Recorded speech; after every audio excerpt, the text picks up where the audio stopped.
Hello, Bleacher Report listeners. My name is James Hill. I run the YouTube channel MrBucsNation, where we talk about all things Tampa Bay Buccaneers. I also do a lot of live streams here on the Bleacher Report app, which is what we are going to be doing today. Today's topic is covering 2024 draft sleepers for the Tampa Bay Buccaneers. Obviously, the draft is just a little over a week away. We've been covering it a lot here on the Bleacher Report app. Trust me, we're going to be covering it a lot more. Definitely stay tuned, especially for next week's worth of content. It is going to be a lot of fun. But today, I was tasked with coming up with a few sleepers that the Tampa Bay Buccaneers could be interested in, and I like the list that I have. Now, let me go ahead and start off by addressing this. What is a draft sleeper in the modern era of the NFL? In my opinion, a draft sleeper is a guy that you might not be expecting to make an impact right away, but ends up making a huge impact in year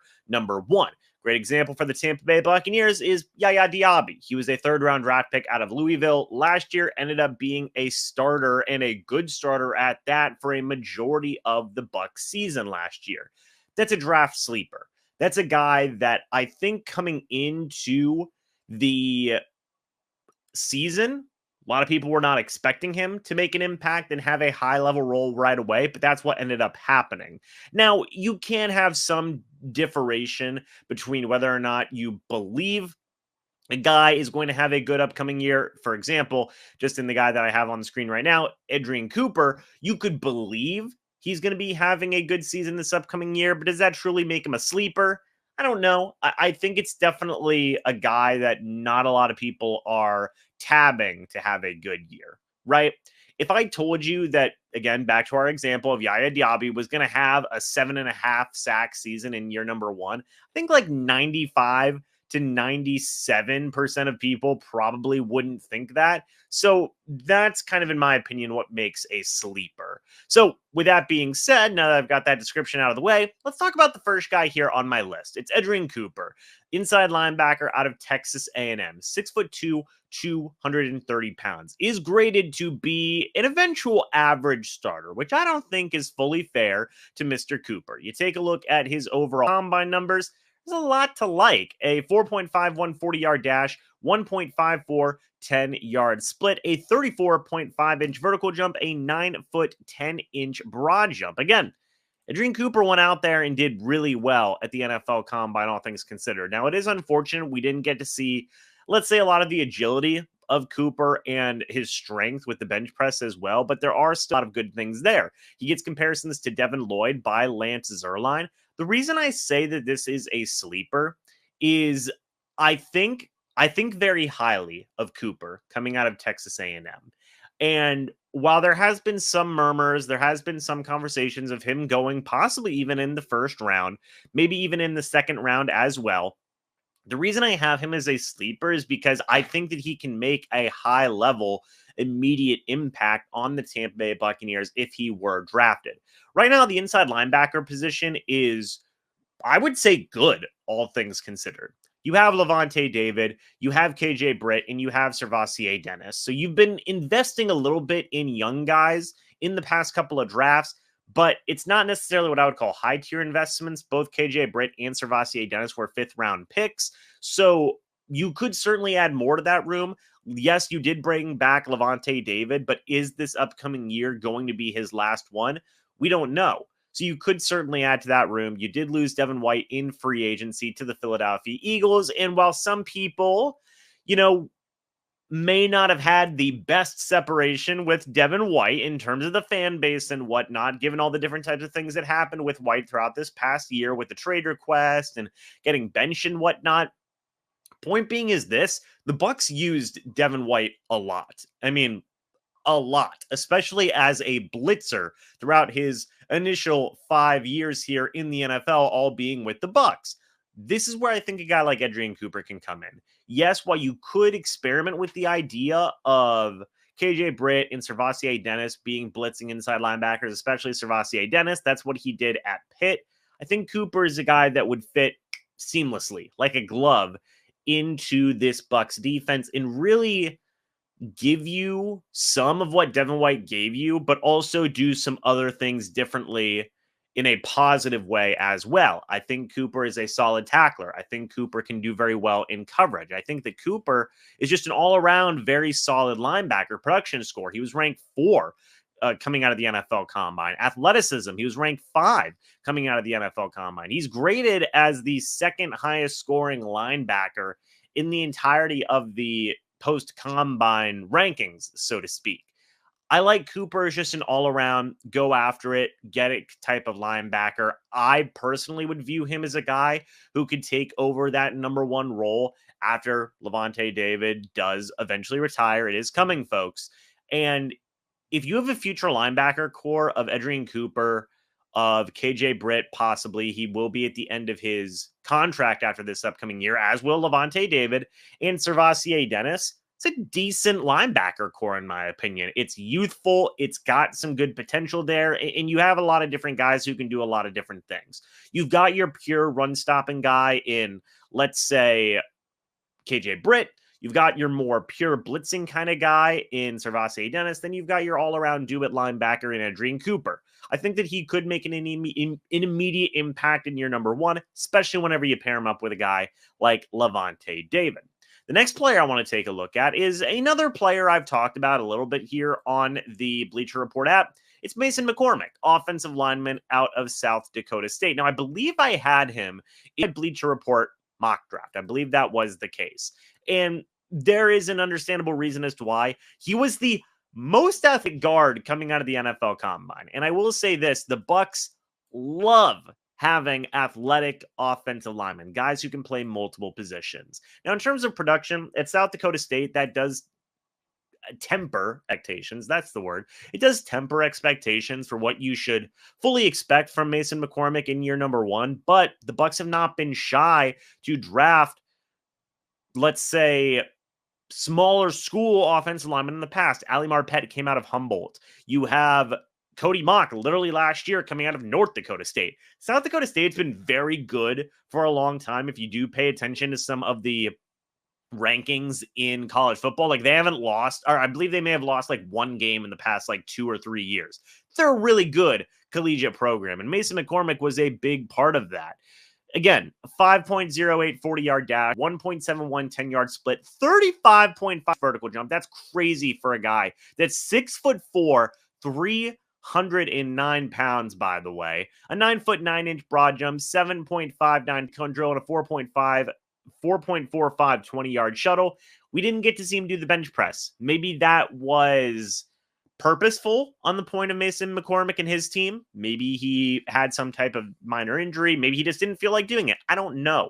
But we've talked about the interior offensive line problems with the Bucs in recent memory. Right now, you have Cody Mock at right guard. The expectation is he's going to be the starter at right guard. I don't think anybody's really debating that. He did okay in year number 1. You expect him to grow in year number 2. Where you start getting question marks is center and left guard. What are the Bucs going to do at center? You have a guy in Robert Hainsey who's been your starting center for the past couple of years. Has it been great? No, but it's been serviceable, let's say. I would say Hainsey's been a serviceable starting center, but you could certainly upgrade from that. Left guard is where you have, in my opinion, a bigger question. At least Hainsey's been starting the past couple of years, right? You lost your past couple of starters at left guard. You had Matt Filer, who you had brought in to be your starter. He eventually got benched. He's now in the free agency pool. He's probably not coming back. You then had Aaron Stinney fill in as a starter. He is gone now. I believe he went to the New York Giants. We'll talk about who the Bucs brought in a moment, but Aaron Stinney is now gone. He started games for you the past couple of years at left guard. And then the other guy that you had start games for you at left guard in Nick Leverett, he is now with the New England Patriots. And finally, the other guy that you've had starting left guard for you in the past couple of years, Luke Gedeke, is now moved over to right tackle. So any single person that has started games for you at left guard are all either gone or playing a different position. Aaron Stinney's gone. Nick Leverett's gone. Matt Filer's gone. And Cody Mock Luke Gedeke is now playing right tackle. They did bring in a couple of guys. They brought in Sua Opeta from the Philadelphia Eagles. There's been a lot of good hype around him. A lot of people are excited about what he could possibly be as a starting guard for the Bucs, and I think he would have the ability to start if the Bucs wanted him to. Then you have Ben Bredeson, who was brought in from the New York Giants. The Bucs essentially swapped guards. You had Aaron Stinney go to the Giants. Ben Bredeson went over to the Bucs. He started all 16 games last year at guards. The Bucs do have a couple of options who could start at guard if you want them to, or I guess I should say if you need them to. But I would also say, why not throw Mason McCormack in that mix? Have him compete with the two guys. Let the better man win. I mean, whichever guy doesn't win can slide over to, let's say, right guard, end up being a backup in a different position. And I don't think that'd be crazy at all. You could have the two, let's say, losers of the competition, and that's a strong term, but the two guys who don't win the starting job be backups at other position groups or even a backup guard. And then you have the winner be the starter. I think that Mason McCormack would be good, possibly good, either as a starter, but especially as a backup. A young developmental offensive lineman who's got athleticism, like nobody's business.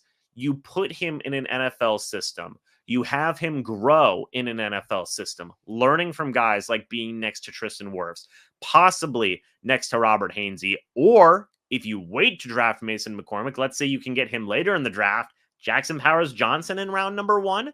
That's a really good youthful offensive line, especially on the left side, that has a lot of potential. Wirfs at left tackle, absolute stud. I don't have to tell you guys that. If you have Robert Hainsey, that's fine. But if you bring in Jackson Powers-Johnson, that's even better. Then at right guard, you've got Cody Mock, who's still growing and developing. You've got Luke Gedeke, who's still growing and developing.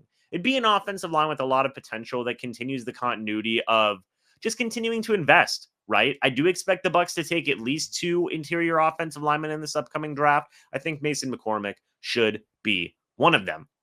The next player that I want to talk about is another position group that we've talked about here on the app before. It is edge rusher. The specific guy I want to talk about today is Penn State edge rusher Adisa Isaac. Coming out of Penn State, which the Bucs have drafted from that school in the past. Chris Godwin, Donovan Smith, those are some of the guys that the Bucs have invested in and have had some success with. You take a look at Adisa Isaac, 6'4", 247 pounds, pretty good size. Will eventually be an average starter according to the NFL.com. Gets comparisons to Chase Winovich, which is fine overall, is a guy that was a team captain at Penn State, which I've said this before, and I really do believe in this type of thing. Being a team captain or being out of a high-level school can have some really good benefits. Of course it can, right? Now, I know I just talked about Mason McCormack coming out of South Dakota State. Being a team captain on the entirety of a defense of a place like Penn State is also very valuable as well. It prepares you more for the NFL and can get you more NFL immediate ready. I already discussed the idea of a guy like, again, Mason McCormack might be needing some time. Adisa Isaac, I think, could adjust to the NFL level pretty quickly because of where he came out of school. And we'll get to more guys that are like that, but it is interesting. Again, good size overall, a 4.74 40-yard dash, 1.4 10-yard split, a 4.5-inch vertical jump, and a 10-foot 3-inch broad jump. Folks, the Bucs need edge rushers. They do. Yes, they brought in Randy Gregory this offseason. That was a good move. I very much, am intrigued with what Randy Gregory can do. He's the veteran, kind of the leader of that group in a way, just in terms of being the most senior guy there. You have Joe Tryon-Shoyinka, who's been okay throughout his first couple of years in the NFL, but certainly not to what you would want a first-round draft pick to be. You had a very pleasant surprise in Yaya Diaby last year. Again, third-round draft pick coming out of Louisville. I would honestly say you could probably pencil him in as a starter right now. And then you have former fourth-round draft pick Anthony Nelson in that mix as well. He's always been a solid rotational type of guy. But you lost Shaq Barrett in free agency. You released Shaq Barrett, I should say. Then he went to the Miami Dolphins. Good for him. I'm happy for Shaq Barrett. Going to be very interested to see what he ends up doing in Miami. He gets to stay in Florida. That's absolutely awesome. I love that. But the Bucs have been missing a solid presence in this edge rusher room for the past couple of years now. Really, since Shaq Barrett went down with that injury against the Baltimore Ravens, where he had, I believe it was, tore his Achilles, the Bucs have been missing that spark in the edge rush. Now, they saw a little bit of, or I would say they saw some of that, let's say, more than a little bit. They saw some of that with Yaya Diaby last year, but can you fully 100% depend on that for a second year? I don't know. It's always nice to get insurance. The Bucs have done a little bit of that by getting Randy Gregory to replace that veteran presence that Shaq Barrett left, and I think you can continue to add more. Adisa Isaac comes into that mix. He could be a guy you could get in the second round. Has a lot of different types of stats, right? Tackles for loss. He had 27 in the past 2 years of 2022 and 2023. He had 11 and a half sacks between 2022 and 2023 as well. This is a guy that can help out in run stopping, which the Bucs, have always been pretty good the past few years in terms of run stopping, but can also offer you some ability as a pass rusher as well, which the Bucs have been sorely missing.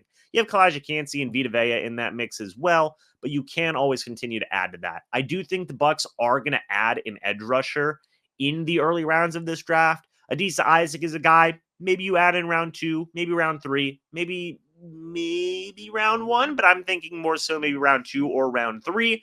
And is a guy that could have a Yaya Diaby type of year 1 where he clicks right away and is able to showcase his skills and abilities very well, right? And really add some more spark to this pass rush. And it just continues to add youth, right? We don't know what's going to happen with JTS. We don't know what's going to happen with Anthony Nelson as his contract ends after this upcoming season as well. You're going to need more guys there. Also, Randy Gregory's contract ends after this upcoming season. Also, you need more guys for the future. Adisa Isaac would be a good addition to that.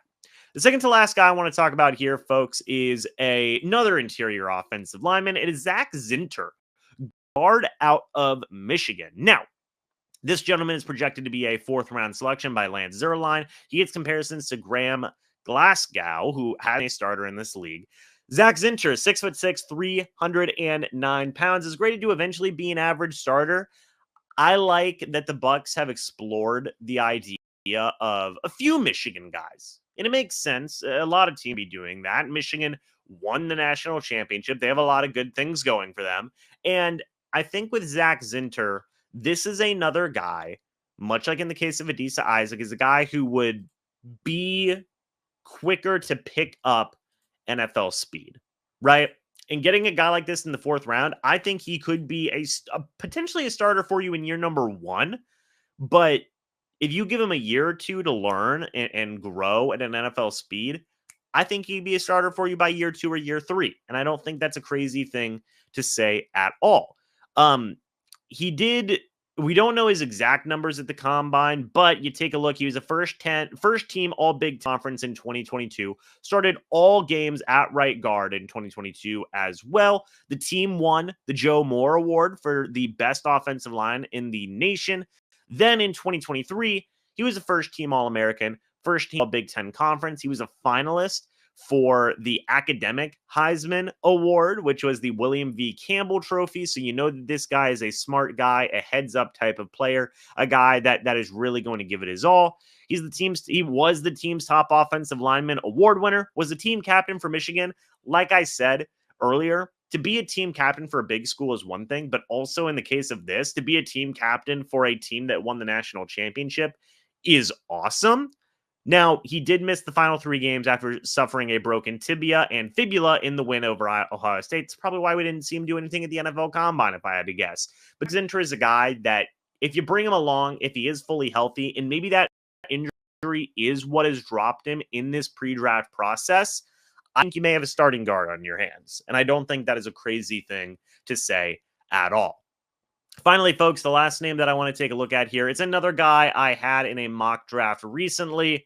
I really like this prospect. It's Ray Davis, running out of Kentucky. 5'8", 211 pounds, is a good backup with potential to develop into a starter. 4.52 40-yard dash, 1.56 10-yard split, a 35-inch vertical jump, 9-foot 11-inch broad jump, and a 4.51 20-yard shuttles, projected to go in round number 4, according to Lance Zierlein.